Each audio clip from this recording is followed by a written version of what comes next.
How you doing, Adam? Oi, oi. What's up, pal? All right, mate. Rocking and rolling. Absolutely. 35 minutes of messing about with that. I sent you another link anyway, so just click on that third one after this, yeah? Sounds good. Yeah. Absolutely, man. How you been? Sounds good to me. Keeping well, all things considered. What about yourself, mate? I'm all right. I've been playing a bit of pool. My little lad's trying to get him into pool, so he asked me to do him a. I'm trying to connect with him, so I've done a YouTube video for him, with pool shots, but he's stressing me to put it out there. It's so cringe. You're handy enough from what I've seen, so listen, it's good for your boy. Well, I There's no didn't cringe speak. about I it. didn't speak on it. I don't know if he's disappointed, but I said I'll just do a few shots for you. He didn't want no Nice. boxing talk on it. I think he wants me to put it out there, but I'll get slaughtered for it. Not a bit, mate. Not a bit. It's all for the Trying to right get him. I'm reasons. trying to get him out off that iPad and get him up to the studio up there and have a game of pool. There's a gym up there and that, and you just get that one on one. But it's hard work, man. It's hard work. No, pool's good. I love. When we were younger, we always had a table. Myself, the cousins lived nearby, so it's a good healthy way to burn a few hours. Great crack. Well, So I've tried with Let's Go Golf Balling or Conquering. You didn't even know what conkers were, mate. he's probably better off, honestly. Hey, Hey? tell me this. Did you catch that Liverpool game this morning? Yeah, 1-1. Should Mm, have had a penalty at end. I think so. I watched it here. Bottled it, I didn't th they, again? Slightly. I mean, the one thing I would say is that Luis Diaz miss where he was 1-on-1. For how good a player he is, that miss is criminal, you know.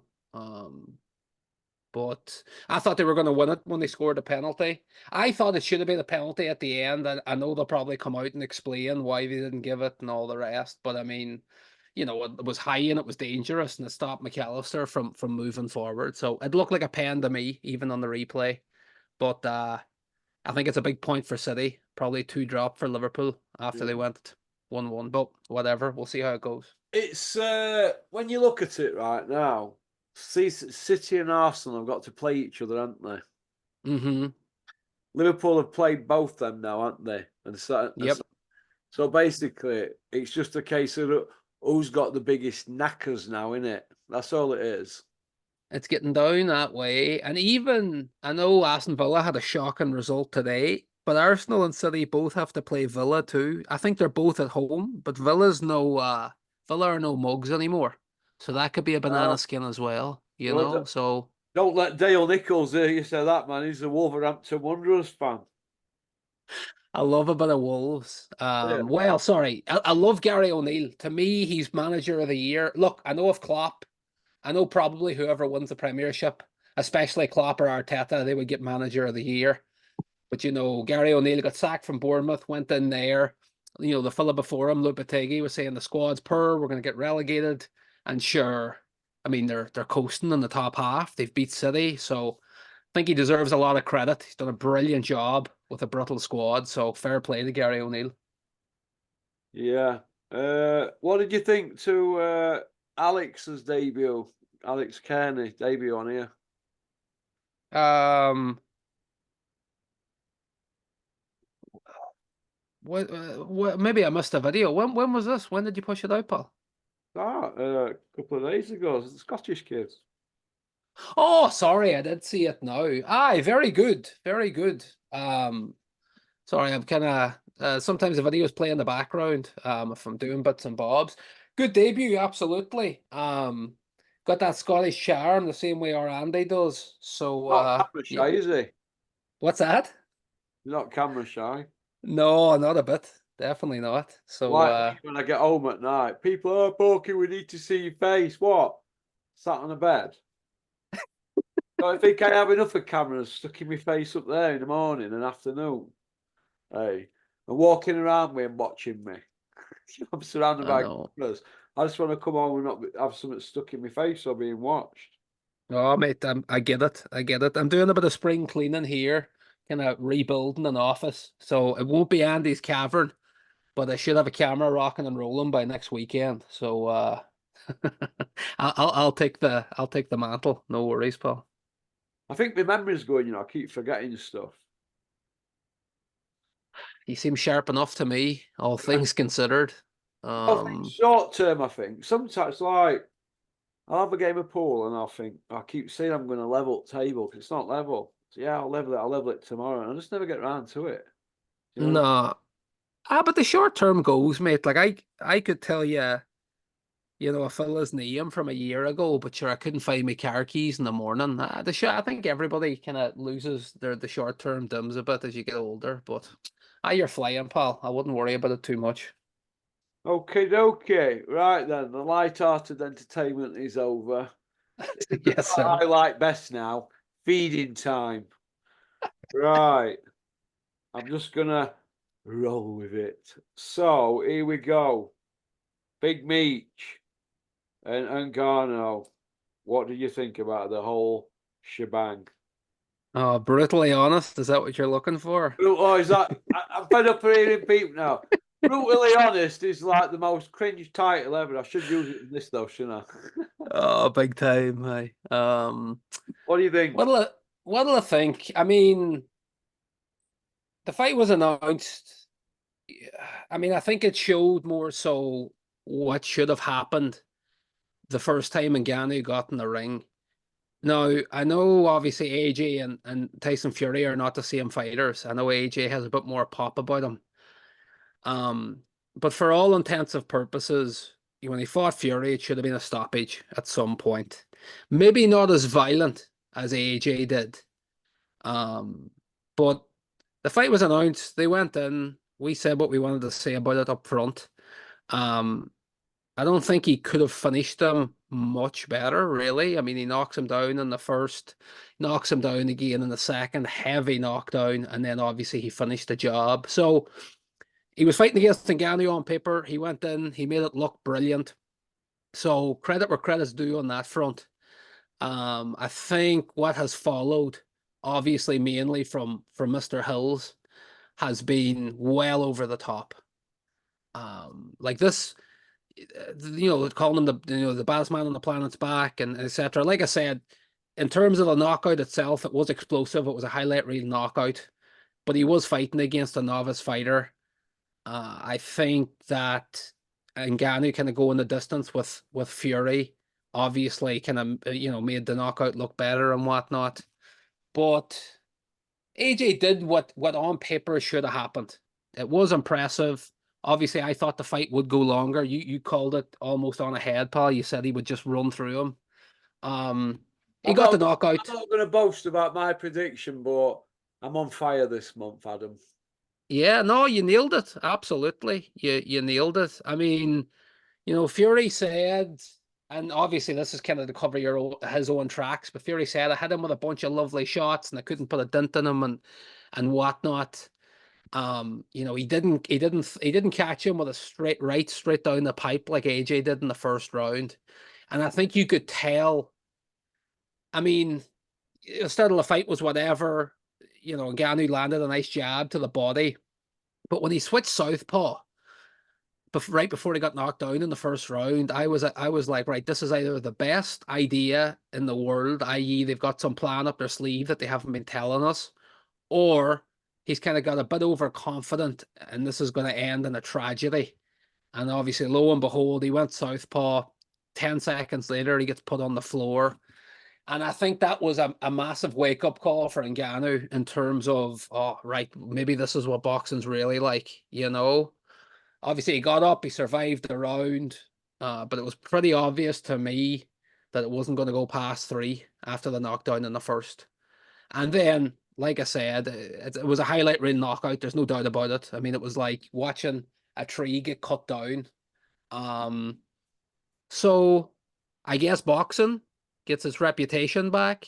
Um, Floyd carried Conor Mayweather, or sorry, Floyd carried Conor McGregor for 10 rounds.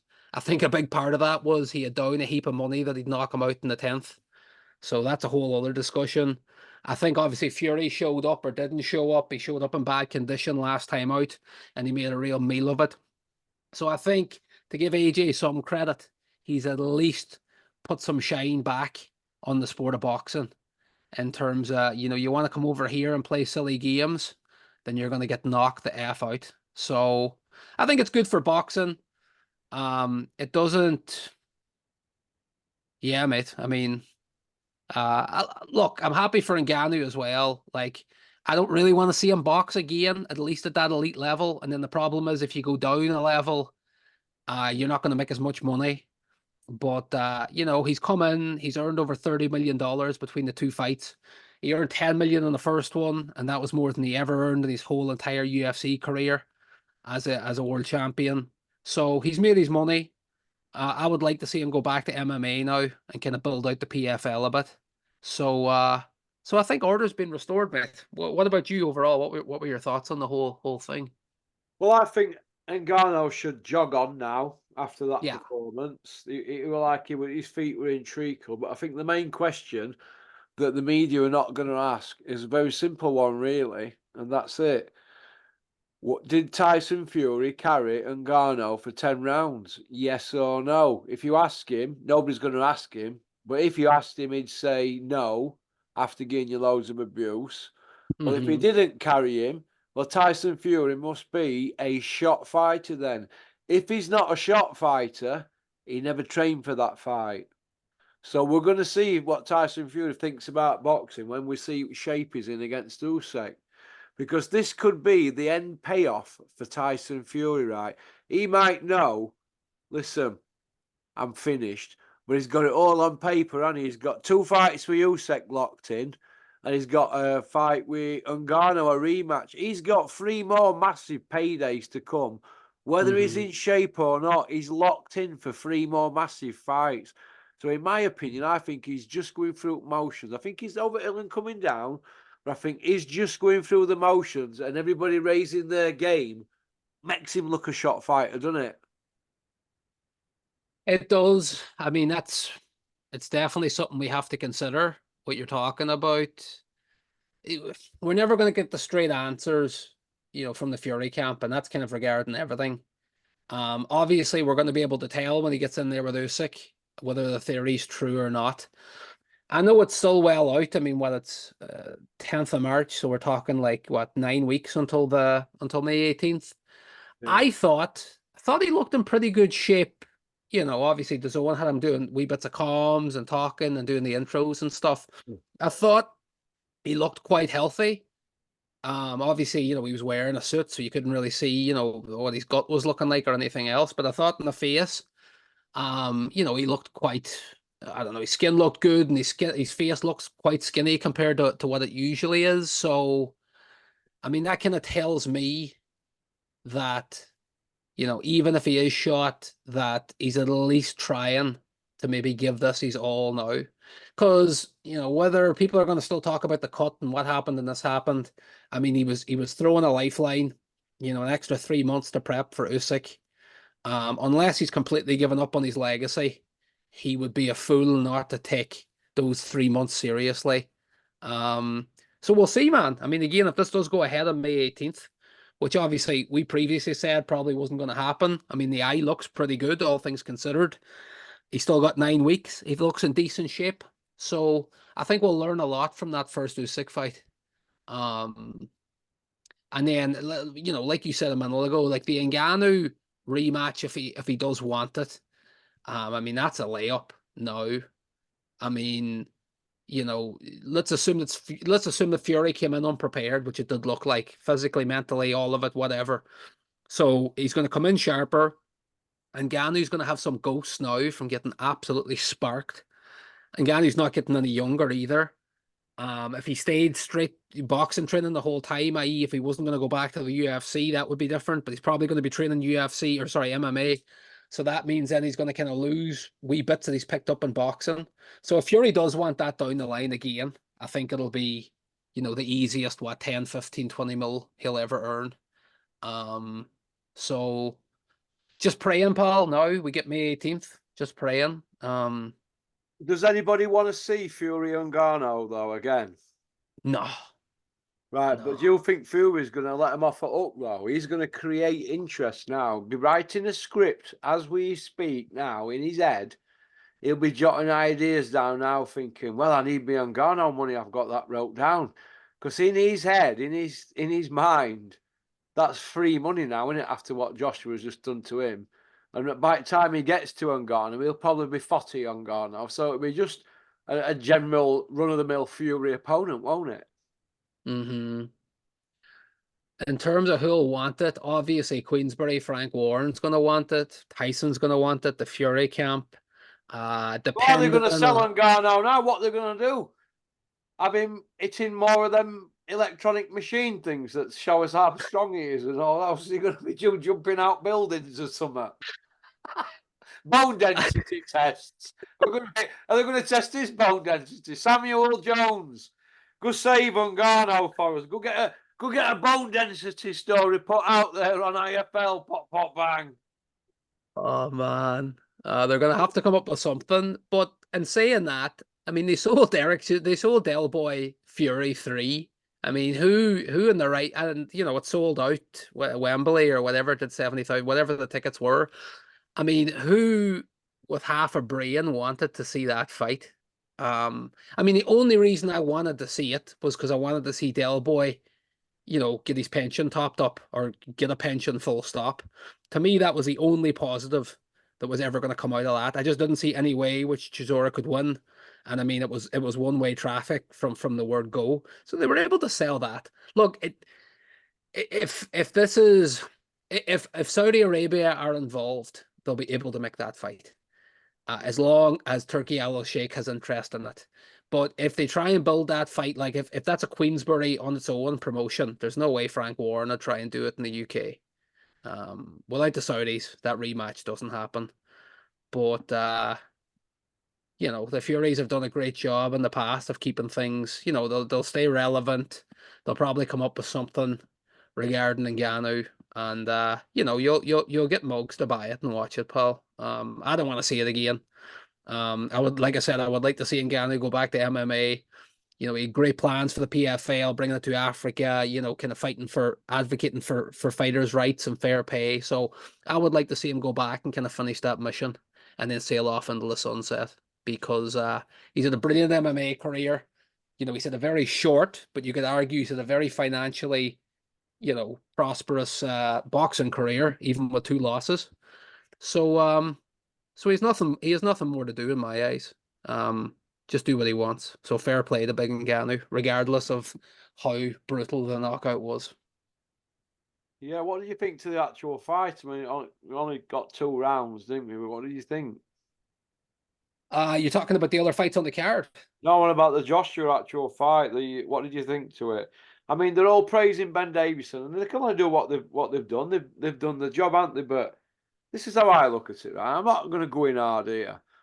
Mm-hmm. Usyk took him to school twice. Since then, he's had that many trainers. I've lost count.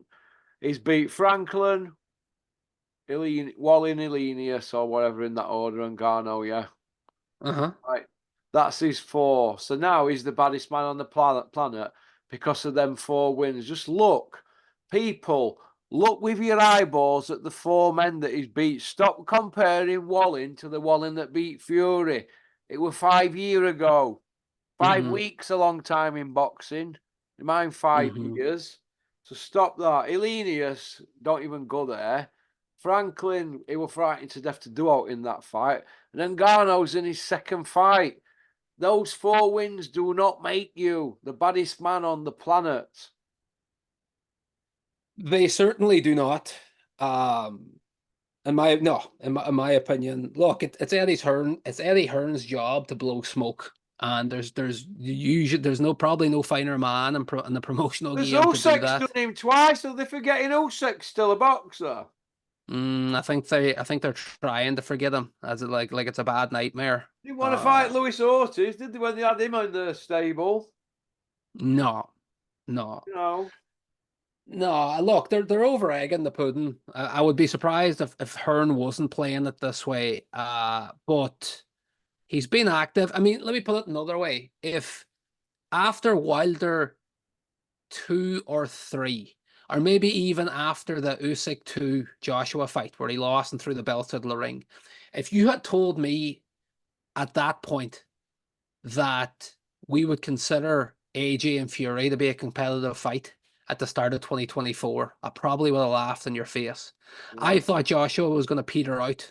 So I will give him credit from the standpoint of, he's fought a few cans. I mean, cans at the elite level. You know what I mean? Like they sold Franklin and this and that. But like you said, he didn't really come to fight. But he stayed active. He's kept his head down. And, he's back in the discussion. Like I said, I didn't think he would be properly back in the discussion if ever. I didn't, I wasn't sure because Fury thought it looked like he was just going to pull away from the rest. What I would say about Davison, and this is why I rate him, I think he's a different flavor to coach that we've historically seen. And what I mean by that is, he's very big on the analytical side in terms of breaking down tape. Now, I know all coaches should be doing this, but I think he's made it's one of his best points in A my bit opinion. of a kid though, isn't he, really? He is, right? But if you like we've talked about before, we've talked about fighters jumping from coach to coach to coach to coach, right? And in my opinion, this doesn't work for a number of reasons. But I think the main reason that it doesn't work is because you'll go from one coach for, let's say you spend 2 years with one coach, they'll teach you what's important to them. You're going to get into that routine. Then you jump to somebody else and they're going to try and reinvent the wheel. I think Ben Davison is quite humble in a way. And what I mean by that is, I don't think he gets together with fighters to try and rebuild them. I don't think he's like let's say an Emmanuel Stewart. I'm not comparing him to him, but I don't think he's going to try and go in and take away all of Joshua's stuff and then just rebuild him a different fighter. I think he looks at AJ what he is today. He looks at all the good and all the bad. And this is it'll sound like I'm critiquing Davis and I'm actually paying a compliment like this. I think he's more of like a consultant and a coach. And I mean, I'm not digging him out. I mean that as a compliment because he's not going in and trying to rebuild AJ. He's going in there, he's looking at the pros and the cons, and he's just trying to bring out the best in what he's already developed. Because you still hear this from Bellew that AJ is still learning on the job at the age he is. I don't buy into that at all. I think physically AJ is what he is today. He's got everything. It's the mental aspects, isn't it? Exactly, pal. Exactly. And if you can give Davison credit, a lot of people say like, we did this with Fury, he was too young and all the rest. I think it was kind of a similar thing. Fury was I know he had to lose a heap of weight, but I think Fury needed a mental coach way more than he needed somebody to teach him a variation of 1-2 or a new feint or a new whatever. He needed somebody to come in and sort him out mentally. And that's what AJ needs. Like AJ's always been a freak athlete. That's never been up for discussion. But it was what happened after he lost to Andy Ruiz. I know he won the rematch. What happened after he lost to Usyk the first time? What happened the second time? A lot of people thought he wasn't going to get back mentally. And I think that's what Davison has focused on. And if he can get him back from a mental capacity, if he can get him back being confident and trusting himself again, then all those old tools will come out. Like Ngannou was a novice, yes, but we haven't seen AJ knock somebody out like that since before the Klitschko fight. And I know he should be knocking him out, but those highlight reels, scary knockouts. I don't think he had the confidence to try that against Franklin. I know he finished Hellenius, but it was hard work for 6 or 7 rounds. I think he's looking like a confident guy again. And I think ultimately that's going to be Ben Davison's biggest job. So far, so good. Looks like a good matchup or a good pairing. And I think at this point in AJ's career, I think it's probably the best option. Because, he went to Robert Garcia and I know he's kind of talked badly about him. And then he went to Derek James. These are coaches that are going to try and teach you a new style and they're going to try and change your fundamentals. And you're going to have to buy into what they're looking for. AJ is what he is. He's a big, strong, athletic, destructive guy. Don't try and change it. I mean, look what's happened to Wilder under Malik Scott. He's trying to turn a pit bull into a chihuahua. There's no point. So I give Davis some credit from that standpoint, and I think this is the best Joshua's looked since before Klitschko. So we'll see. But again, I wouldn't fancy him against Usyk. But but it makes me intrigued again to see the Fury AJ fight. I don't So, fancy anybody against Usyk, me. I just think he's a magician. I really do, mm, honestly. I think he's got an answer for everything, and every time he needs to up the gears, if he gets clipped or not, he goes through the gears, doesn't he? You could see him trying to get some energy and get back to normal after that low blow against the bar, couldn't you? And yeah. soon as that everything were working again, he went back to work, didn't he? Hmm. Pecking away, peck, peck, peck, peck, peck. You know what I mean? Yeah. I mean, he's 1 in a million. Very, I don't know if there'll be a heavyweight like him again in terms of, like you say, it's just he's buzzing around. Even his punch variety, like if you go back and watch those two AJ fights, he's never throwing the same shot twice. It's, look, it might be a jab, but he's throwing it from like a lower angle, or he's punching up, or his punch variety, man, is second to none. Um, so I'm hoping that comes into play when he fights Fury. But we'll know, like that Fury Usyk one, we'll get our full bird's eye view of what the heavyweight division looks like after that. Because currently you've got Usyk, Fury, and I think now AJ. I think you've got them on an island of their own. I don't think I don't think Usyk's a good matchup for AJ. We've seen that twice. But I'm saying in terms of like a standout three, you would have to put them three on their own. Then you've got Joe Parker in fourth on his own. And then you've kind of got the best of the rest. So we're going to learn a lot after Fury Usyk as to where the actual division stands. Big time. What do you think the secret is at the moment? The quiet whisper doing the rounds. Lee Wood's putting people to kip. Joshua, all of a sudden, he's finding his mojo. Uh, Barry the Bacon, Lee Wiley, Ben Davidson. What's the secret? Are they just working on power, or they just work? Or are they working on? Are they making what the fighters good at better? Like Lee Wood's a puncher and Joshua's a puncher. Are they making them even better punchers? What's the secret, Adam? Ah, again, glass half full, glass half empty. If you want to go glass half empty, people will probably make the assertions that there may be some hot sauce involved. That's the go-to if you want to be negative. Not saying that Uh, on here, are we?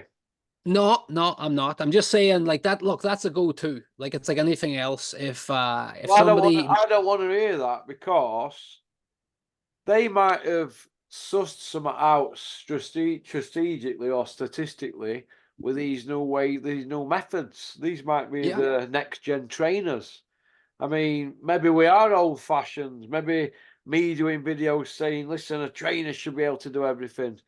Maybe that is the way, I don't know, but we can't really go on a man having his second fight, right, against an Olympic champion, two-time unified, and then all of a sudden be told that he's now best thing since sliced bread like 9 years ago, can we? No, no, absolutely not. I wouldn't agree with that. And to go back to your original question, I talked before about why I think Lee Wood and Davison are a good pairing. I think there's obvious trust there, and we've gone through it before. Taking the Lara rematch and taking the fight in the first place. Everybody talks about boxing being 80% mental, which I strongly agree with, if not a higher number. For whatever reason, whether it was old scars, whether it was too many yes men telling him what he wanted to hear, AJ's mentality was not where it needed to be. I think even Eddie Hearn would have to agree with you on that one. Um, I think that even in a short time, I think Davison's only focusing on the good. He's getting AJ to work on what works for him, and I think AJ is learning to trust himself more again as a fighter. Because again, like nothing's really changed about him physically. I know age doesn't wait for anybody, but in terms of his build and whatnot, he was the same build before he fought Klitschko. It's all been, battle scars and headaches and all the rest that have screwed him up since. What it looks like to me, even fighting a novice, is that he trusts himself to let those big shots go. Whereas we go back to Franklin, even Hellenius in the early rounds, it just looked like he just couldn't hit the fire button. And it looks like he's trusting himself again to do that. And you could say the same thing about Lee Wood, where You know, he obviously trusted himself in the game plan enough to go in with Lara again. And, you know, whatever about the weight cut for Lara, but he put on a clinic. So I think these guys, obviously, it seems like they trust in Davison very much. And if you trust in your coach, you trust in yourself. And if you trust in yourself, then you're a dangerous son of a gun. So I think that's the most obvious kind of answer to the question, sir. Do you think that Anthony Joshua changing trainers and all that and wanting to be a boxer mover, you know, wanting to be Pernell Whitaker and all that, with these yank trainers and searching for and trying different methods and all that, you think all that messing around with trainers is his own fault and it's not any trainers, it's just him, because he's the one that makes the final decision, isn't he? Do you think the book should stop with him for the amount of trainers that he's actually gone through? Because if you look at it, we've had Sims, McCracken, Joby Clayton, Angel Hernandez, Robert Garcia, Derek James, Ben Davison. I don't know if they come as a duo, do they, or a trio? Ben Barry and Lee Wiley. I don't know, but he's pulling Clifton Mitchell going into the ring, and he were going to other gyms in America, wanting going up pads with other people. Do you think he'd done his own head in and absorbed that much that in end he thought, why don't I just go back to what I'm doing best? Ben Davidson's local, and let's try and improve on what I was good at before. Do you think that's what he's done? I absolutely do. I think it was his call. Like we talked about before with Ebony Bridges and everybody else, if a fighter wants to leave a trainer, that's what happens. It's very rare that that happens the other way. So Joshua was in the driving seat in terms of who he wanted to coach him and so on and so forth. I think the original Rob McCracken split probably came from, again, too many yes men. I don't know. You might have had Angel Fernandez in his ear as well. Like, I have no idea. But ultimately, it was up to AJ who he wanted to move to and train with. I think because AJ started relatively late, and I'm not giving him making excuses for him, but like in terms of he didn't have that many amateur fights before he joined the GB team. Obviously, he went straight into the pros. So I think in his mind, when he was making all these changes, i.e. Garcia and Derek James and so on and so forth, I think he thought, okay, I'm missing certain elements to my games. You know, yes, I'm a big puncher. You know, yes, I'm athletic and all this and that, but I think he thought, you know, maybe I can pull a Fury. I can join this camp and I can take this. And you know what I mean? I can move a wee bit better and stuff. I think him going to Davison now, if he does stick with them, I think Joshua maybe matured himself where he's like, you know, I'm 32 years old or whatever he is, 34, whatever. I can't remember off the top of my head. I am what I am at this point. You know, my body type, it's only going to deteriorate. I'm not going to get more athletic. So I think he kind of looks at it now. The chopping and changing hasn't worked for him. He probably looks at the like of Davison. Davison keeps it simple. He's not trying to reinvent the wheel and trying to turn him into a different fighter, you know, shoulder roll and all this. So I think this is a really smart move from AJ, where he's like, okay, let's go back to basics. Originally, like how did he knock out Klitschko? Was it because he was a beautiful boxer? No. Was it because, you know, he was moving beautifully and all All this? It left in wasn't. tank, didn't he? He were fresher, wasn't He was, and I mean, look, he dug in his feet. He threw the uppercut, and he nearly took Klitschko's head straight off. You know, he? that's originally what won him his world titles, and I think now he's realizing that. I mean, everybody joked about him paying to go away, and you know, he spent the 4 days in darkness and the retreat and stuff. Who knows? Unless somebody asked him the question, but maybe that did the world of good for his head, man. Where he emptied out a lot of the crap and the yes man and this coach, you should go to that coach, you should change this, you should learn that. Where he's like, let's go back to basics. Let's get somebody in the UK and let's make the most of what we can from the last, you know, 2, 3, 4 years of the career. So I think it's a good move. I think unless there's some extenuating circumstances, I think he should stick it out with Ben Davison for the rest of his career. And the reason I say that specifically, I think Ben Davison has done a good job with him so far. He's got him refocused. He's got him confident again. But Ben Davison also worked with Fury for a couple of years. And I know fighters change over time, but you can't tell me that Davison doesn't have some information that can't be advantageous to training AJ. So unless something very bad happens. If I were AJ, I would stick it out with Davison. If it ain't broke, don't fix it. Back to basics. Good stuff. Yeah, yeah. The sanctioning of the fight, the border control, obviously, sanctioned the event. How did Ngannou get sanctioned to go up against an Olympic gold medalist, two-time unified, in his second fight? But yet the border knocking back fights in the UK with kids that have had like an handful of fights, and they wanting to fight other kids who've had like an handful of fights that they've got a decorated record, and they're knocking them back. But yet they're sanctioning this. I mean, we've just seen what happened, how this ended. What if that had been really, really bad ending for Ngannou? What?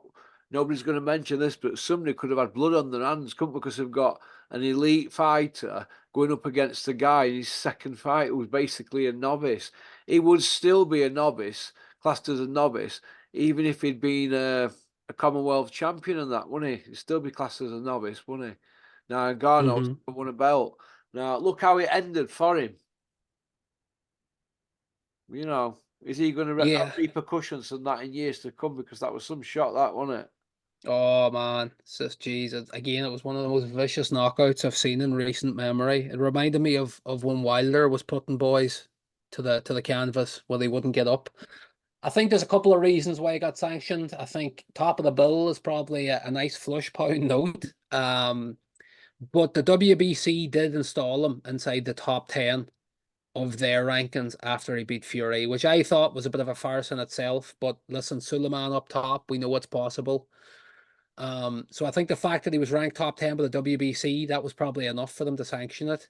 But they're also probably looking at it and they're like, look, this guy was an undisputed MMA champion. I know that shouldn't translate directly, but you know, this guy has had, five five world championships, top UFC, you know what I'm saying? So I think there was a number of reasons why it got made. But I think money, the WBC ranking, and the fact that, Ngannou was the best in his discipline probably wouldn't have hurt as well. Now, will he get sanctioned as easy next time? I don't think so. And I don't think he should. So that's probably the end of it. I mean, we'll see. Do you I know we'll jump on to part two. Do you reckon Derek Chisora would ice him pretty easily as well? Ngannou, yeah, Yes, I sir. think he would. You know what I think happened with Fury?